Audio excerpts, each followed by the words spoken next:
The desperate called Galactic Council chambers buzzed with panic. Representatives from 17 civilized worlds sat around the crystal table, their different forms trembling with fear. The war against the Hive had been going on for 3 years, and they were losing badly. Commander Rex of the Terran Defense Force received the message on a Tuesday morning. The hologram flickered to life in his office, showing a tall, blue-skinned alien with 4 arms. The alien's voice was shaky as he spoke. "We are the Galactic Council. Our worlds are dying. The Hive consumes everything in its path. We have searched the galaxy for warriors, for soldiers, for anyone who can help us. Your world, Earth, shows promise. We need your help." Rex leaned back in his chair. Earth had only made contact with aliens 5 years ago. They were still new to the galactic community. Most aliens saw humans as weak creatures from a peaceful world. They had no idea what Earth was really like. The alien continued. "We can offer technology, resources, anything you need. Please, we are desperate. Our children are dying. Our cities are burning. The Hive shows no mercy." Rex looked at the star charts the alien had sent. The Hive was a race of insect-like creatures that traveled from world to world, eating everything alive. They had already destroyed 4 planets completely. The remaining worlds had maybe 6 months before the Hive reached them. "How many ships do you have left?" Rex asked. "Less than 100. We lost most of our fleet in the Battle of Kepler Prime last month." The Hive. They fight without fear. They don't care about losses. They just keep coming. Rex nodded slowly. He had seen the reports about the galactic species. Most of them came from worlds with perfect weather, no dangerous animals, and peaceful societies. They had never faced real war. They had never experienced the kind of violence that shaped humanity. "We'll need time to prepare," Rex said. "Give us 1 week." The alien's eyes grew wide. 1 week. But surely you need months to build ships. Train soldiers. 1 week. Rex repeated, ending the transmission. After the alien disappeared, Rex called an emergency meeting. Within hours, the top military leaders from every nation sat in a secure conference room. General Stone from America, Colonel Brooks from Britain, Captain Lee from Korea, and dozens of others filled the space. "Gentlemen," Rex began, "we have our first real galactic conflict. The enemy is called the Hive. They're bugs, basically.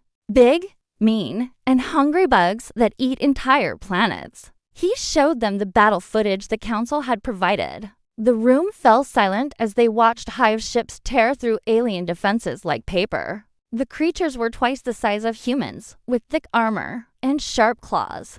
They fought in perfect coordination, like ants protecting their nest. "The galactic species think we're weak." Rex continued. "They see Earth as a garden world. They have no idea what we're capable of." General Stone smiled grimly. "They don't know about our wars, do they? Not a clue. They think conflict means a small disagreement over trade routes. They've never seen real warfare." The room filled with dark laughter. These men had seen combat in Iraq, Afghanistan, Korea, Vietnam, and dozens of other conflicts. They knew what humans could do when pushed to their limits. "What's our response time?" Colonel Brooks asked. "The transport ships arrive in 6 days. We load up and ship out immediately." "How many men?" 10,000. Mixed units from every major military. Marines, Army, Navy SEALs, Special Forces, Rangers, Delta Force. "The best we have." Captain Lee leaned forward. "What about equipment?" "We bring everything. The aliens offered to supply us, but I've seen their weapons. Laser pointers compared to what we have. We stick with kinetic weapons, explosives, and good old-fashioned human tactics." The meeting continued for hours as they planned the deployment. The aliens expected saviors, heroes who would fight honorably and protect the innocent. They had no idea they were about to witness humanity's true nature. As the leaders filed out, Rex remained behind with his aide, Lieutenant Davis. Sir, Davis said quietly. Do you think they know what they're asking for? Rex stared at the star charts on the wall. Earth was marked as a small blue dot on the edge of civilized space. The aliens saw it as a minor world, barely worth noticing. They were about to learn why humans had survived and thrived on one of the most dangerous planets in the galaxy. No, Lieutenant, Rex said finally. They prayed for saviors. They're about to get Deathworlders instead. First Contact Protocol, the transport ship Harmony, was not built for war. It's sleek. White hull and curved design spoke of a peaceful species that had never known real conflict. When it arrived in Earth's orbit, the alien crew inside were nervous about meeting these new potential allies. Captain Nick stood on the bridge, his green skin pale with worry. He had read the Council's files on humans. They seemed primitive, using chemical weapons and metal projectiles instead of clean energy weapons. Their planet was classified as hazardous due to extreme weather, dangerous wildlife, and high gravity. Most civilized species would never choose to live there. Sir, the humans are requesting permission to board, his communications officer reported. How many? They say 10,000. Nix's eyes widened. 10,000. But our ship can barely hold half that number comfortably. They insist they can make it work, sir. On Earth's surface, Rex watched the last of the human soldiers march up the loading ramps. They moved with precision that the alien observers found unsettling. Each soldier carried equipment that looked heavy and dangerous. Their faces were calm, focused, ready. The alien crew watched in growing alarm as humans filled every available space on their ship. They hung hammocks in the cargo bays, set up sleeping areas in the hallways, and organized their gear with military efficiency. What should have been a comfortable journey for a few hundred became a cramped voyage for thousands. They're like insects, one alien whispered to another. Look how they organize themselves. The human soldiers heard this, but said nothing. They had dealt with worse conditions in basic training. This was luxury compared to some of the places they had fought. During the 3-day journey to the war zone, the aliens learned disturbing things about their new allies. They watched humans eat food that would poison most galactic species. They saw soldiers exercise in ways that would break alien bones. They heard stories about Earth that sounded like horror tales. Your world has creatures that hunt you? Asked Dr. Vin, the ship's medical officer, speaking to Sergeant Tom. Sure, Tom replied, cleaning his rifle. Bears, wolves, sharks, snakes, spiders. Some of them can kill you in seconds. And you live with them? We hunt them too. It's nature. Survival of the fittest. Dr. Vin's tentacles curled in distress. On his homeworld, the most dangerous creature was a small herbivore that might bite if cornered. The cultural exchange became more disturbing when the aliens asked about human history. Major Clark explained human warfare to a group of fascinated and horrified listeners. World War II lasted 6 years, he said. Over 70 million dead. We used everything we had. Bombs, gas, fire, whatever worked. But surely your leaders tried to negotiate peace? Clark laughed bitterly. Some did. Others wanted total victory. When someone threatens your home, your family, your way of life, you don't negotiate. You fight until one side can't fight anymore. Captain Nix found these conversations deeply troubling. The council had expected to recruit noble warriors, heroes who would fight with honor and protect the innocent. These humans spoke of war like it was a science, something they had perfected through centuries of practice. On the second day, a fight broke out in the lower decks. 2 human soldiers had disagreed about something minor and decided to settle it with their fists. The alien crew rushed to stop the violence, but the other humans just watched calmly. Shouldn't you stop them? Nix asked Rex. They'll work it out, Rex replied. Sometimes men need to test each other. It's how we build trust. The fight ended after a few minutes with both soldiers shaking hands and laughing. To the humans, it was just another way to bond. To the aliens, It was proof that these creatures were barely civilized. The final shock came when they reached the war zone and saw the Hive fleet. Massive black ships filled space like a swarm of metal insects. The sight had broken the spirit of every galactic species that faced it. The aliens on the bridge trembled with fear. The humans' reaction was different. They pressed against the windows, studying the enemy ships with professional interest. They took notes, made sketches, and discussed tactics in low voices. "My God," whispered Lieutenant Davis. "Look at the size of those things." "Big targets," replied Sergeant First Class Mike. "Easier to hit." Rex smiled as he watched his soldiers prepare for battle. The aliens had prayed for saviors, for heroes who would rescue them from the darkness. Instead, they had found humans, creatures forged in the fires of a death world, shaped by millions of years of survival and conflict. The Hive had never faced anything like humanity before. They were about to learn why Earth was avoided by most galactic civilizations, not because humans were weak, but because they were exactly the opposite. The art of war's first battle took place at Sigma Station, humanity's introduction to galactic warfare. The Hive had surrounded the mining facility with 50 ships, while the surviving Council fleet watched helplessly from a distance. Standard protocol was to wait for the Hive to make the first move, then respond with defensive formations. Rex threw out the galactic playbook entirely. "All ships, this is Terran Command. We're going straight in. Hit them fast, hit them hard, and don't stop shooting until nothing moves." The alien commanders monitoring the battle frequency nearly choked on their breathing apparatus. Admiral Kell of the Council fleet sent an urgent message. "Terran Command, you cannot attack directly. The Hive outnumbers you 5-1. Copy that, Admiral." "Thanks for the math," Rex replied, cutting the channel.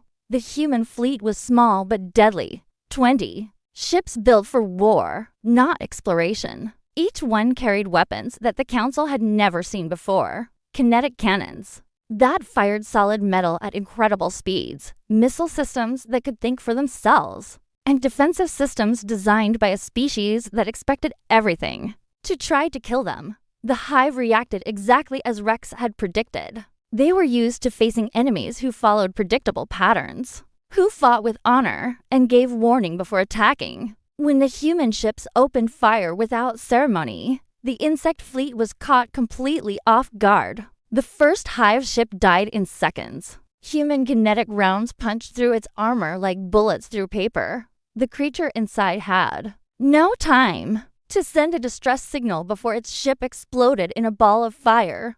"Target destroyed," reported Captain White from the destroyer Vengeance. Moving to next contact. The battle became a masterclass in human warfare. While the Council species fought like gentlemen, humans fought like the predators they were. They used ambush tactics, hit-and-run attacks, and coordinated strikes that left the Hive completely confused. Sergeant Major Paul led the boarding parties. When human soldiers actually got inside Hive ships, the results were devastating. The insects were strong and had natural armor, but they had never faced enemies who used explosives as standard equipment. Breaching charge set, Paul reported over his radio. All teams clear the blast zone. The explosion tore through 3 decks of the Hive ship. Human soldiers poured through the gap, their weapons firing continuously. The Hive creatures tried to fight back, but humans had been killing dangerous things for their entire evolutionary history. These bugs were just another predator to put down. The aliens watching the battle were speechless. In 30 minutes, the humans had destroyed 15 Hive ships and captured 3 more. The remaining Hive fleet retreated in panic, something the Council had never seen before. "How?" Admiral Kell asked when Rex's ship docked with the Council command vessel. "How did you defeat them so easily?" Rex looked at the tall, thin alien with 4 arms and tried to explain. "You fight like prey animals. You wait for the predator to attack. Then you defend yourselves. We fight like apex predators. We attack first. We attack hard. And we don't stop until the threat is dead." The council meeting that followed was uncomfortable for everyone involved. The alien leaders sat around their crystal table, while Rex and his officers explained human military doctrine. You use weapons that cause unnecessary suffering, complained Counselor Vex, her blue skin turning darker with distress. These explosive devices, they're inhumane. Major Clark, who had lost friends in Afghanistan, kept his voice level. War isn't humane, Counselor. It's about winning so you can go home to your family. But surely there are rules, codes of conduct. We have rules, Rex replied. Don't kill civilians if you can avoid it. Don't torture prisoners unless you need information. Try not to destroy things you might need later. Beyond that, anything goes. The silence in the room was deafening. These aliens had spent centuries fighting with honor, following ancient codes. That limited their effectiveness. They saw war as a regrettable necessity, something to be conducted with dignity and respect for the enemy. Humans saw war as a job that needed to be done quickly and efficiently. The hive doesn't follow your rules. Rex continued. They eat entire planets. They don't take prisoners. They don't negotiate. The only language they understand is violence, and we speak that language fluently. Dr. Yen, the council's chief scientist, spoke up nervously. What do you need from us? Stay out of our way. Rex said simply, give us intelligence about hive movements, supply our ships when needed, and let us do what we do best. As the meeting ended, Rex noticed the way the aliens looked at his soldiers. There was gratitude there, but also fear. They had asked for saviors and received killers instead. The distinction was important to them, but meaningless to Rex. The hive had made the mistake of threatening human allies. They were about to learn why Earth's children were the galaxy's most dangerous species. Deathworld tactics 3 weeks into the campaign, the hive learned to fear human tactics. Their simple strategy of overwhelming enemies with numbers had worked against every council. Species. Against humans, it was suicide. The Battle of New Terra became legendary among galactic military historians. The hive sent their largest fleet, over 200 ships, to crush the human expeditionary force once and for all. They expected the humans to retreat or call for help like every other species. Had done dot instead. Rex ordered his forces to spread out across 3 star systems and wait. Sir, they're coming in fast, reported Colonel James from his position near the asteroid belt. Looks like their entire reserve fleet. Good. Rex replied from the command ship. Let them come. All units. Remember the plan. Wait for my signal. The hive fleet entered the system in their standard formation, a massive wall of ships, designed to intimidate enemies into surrender. They had used this tactic successfully for decades. Against humans, it was like painting targets on their hulls. The first trap was simple, but effective. Human engineers had rigged dozens of asteroids with mining charges, turning them into improvised bombs. When the hive fleet passed through the belt, the explosions caught them completely by surprise. Detonation. Successful, reported Lieutenant Roberts. 37 enemy ships disabled or destroyed. But that was just the beginning. As the surviving hive ships tried to reorganize, human strike teams attacked from every direction. Small, fast ships darted in and out of the enemy formation like wolves attacking a herd. Captain Lisa commanded one of these strike teams.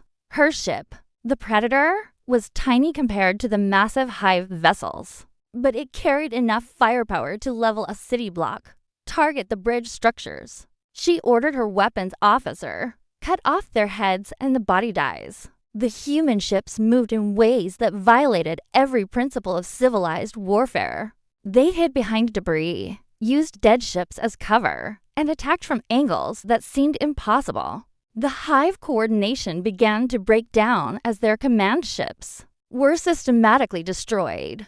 On the ground, human marines were writing their own chapter in military history. When the hive tried to establish a foothold on New Terra's surface, they found humans waiting for them.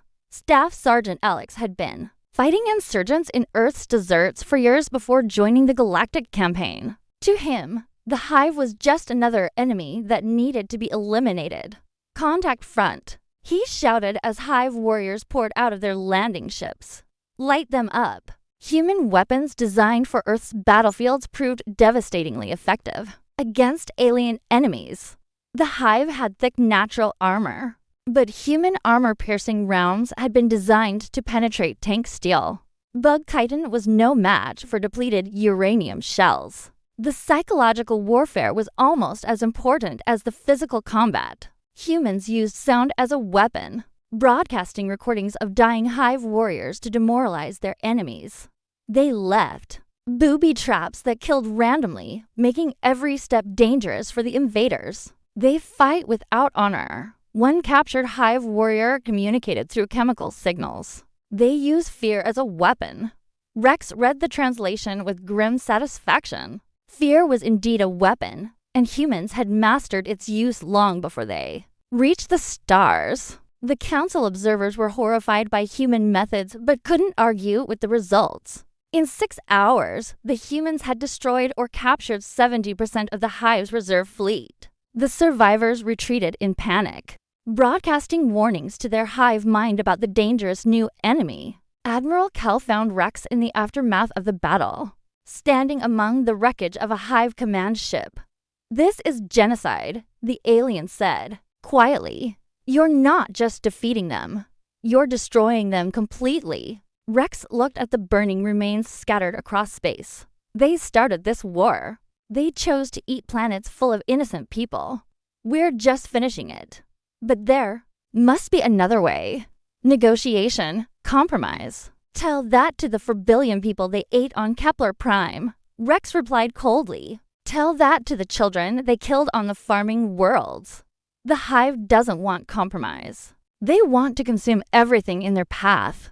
The alien admiral had no answer for that. His species had tried negotiation, had offered tribute, had begged for mercy. The hive had eaten them anyway. What happens when this war is over? Admiral Kell asked. What happens to us?